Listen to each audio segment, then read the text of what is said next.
Hledáte chalupu, které můžete vdechnout nový život? V klidné části Horní Chřibská tady na vás čeká zděná chalupa s velkou historií.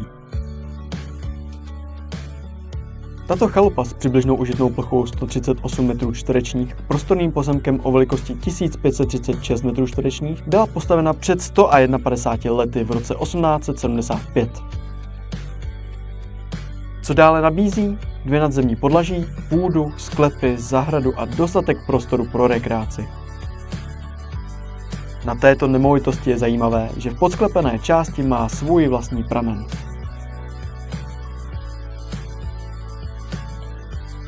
Okolí nabízí nádhernou přírodu, turistické trasy, cyklostezky i naprostý klid, který od chalupy očekáváte.